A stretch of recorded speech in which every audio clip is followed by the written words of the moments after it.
Hi everyone, this is Gene. I'm coming to you from my Ultrastar motorhome.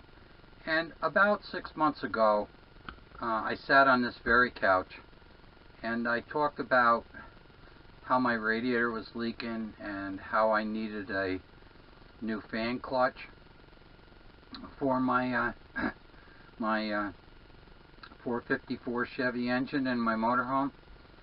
So I knew it was going to be a big job and it was going to cost a lot of money. So I decided to tackle it myself. Now, I'm not sure how this video is going to come out because this is a new camera. It's my Vititar DVR 781 HD.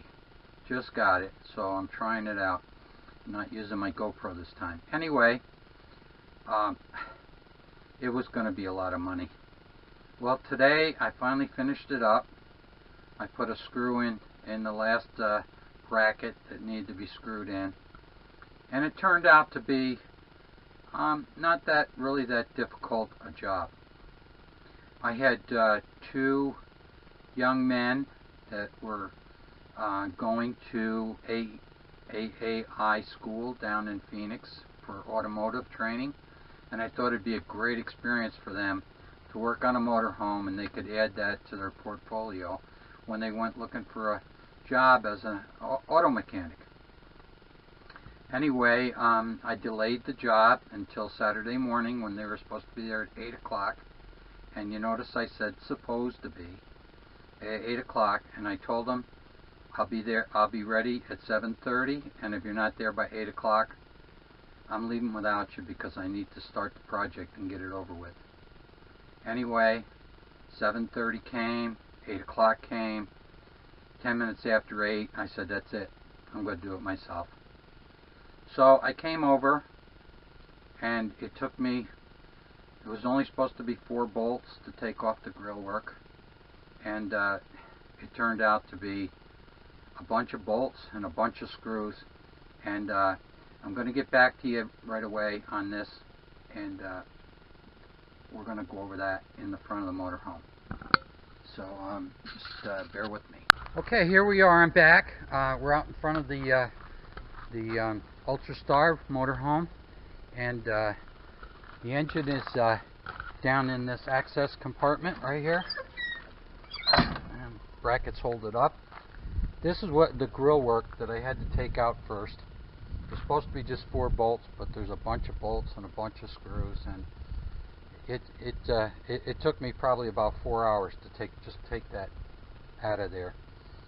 And then the next step was to disconnect all of the radiator hoses and all of the air conditioning hoses, and then all of the cooling fans,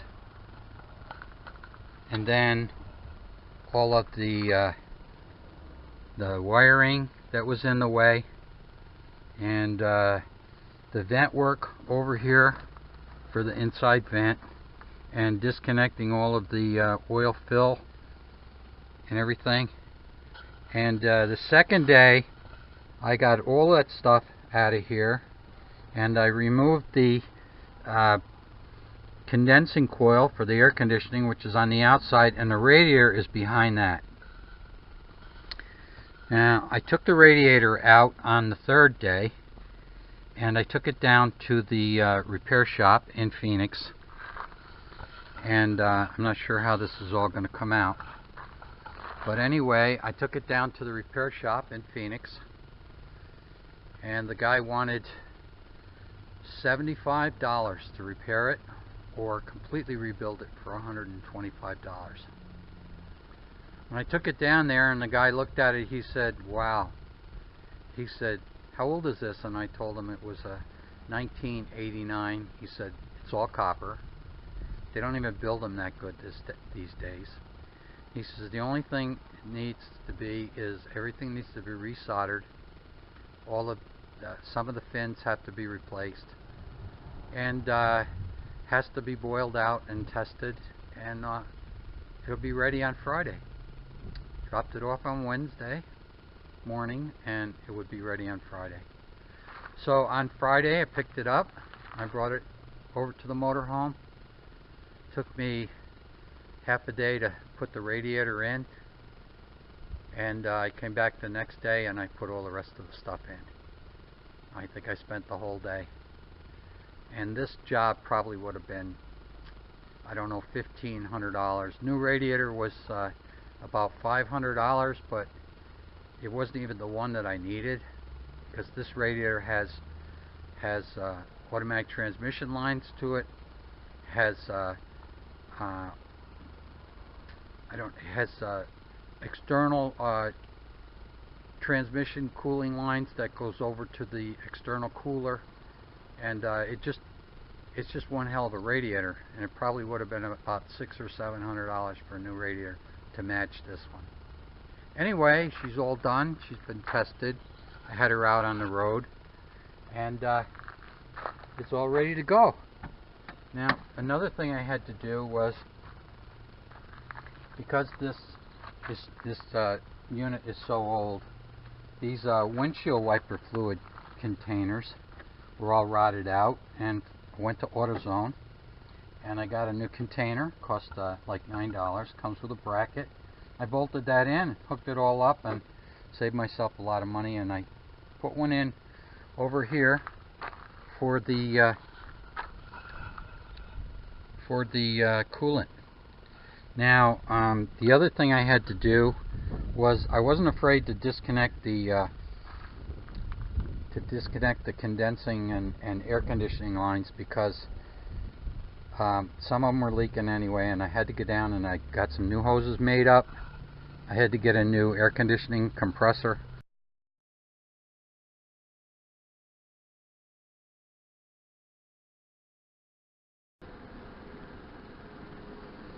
Okay everyone, here's my big monster of an engine, the 454 Chevy that's in my motorhome, and I'm going to show you where the compressor is for the air conditioning.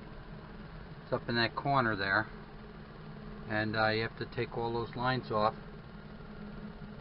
and that had to be changed when I did the radiator, so put some new lines on there also, and that's what had to be done. So we put all that in, and we tested it all out, and we charged it with we changed it from it was R12, and I changed it over to 134. And the only real problem I ran into was down in here. The factory puts in a check valve right there, and nobody knew it was there, and nobody could figure it out. And I finally took it down to this one shop, and the guy looked at it and he said, "Oh, did you take out the check valve?" And I said, "No, check valve?" He said, "Yeah, right there, there's a check valve." He says, "You got to take it out."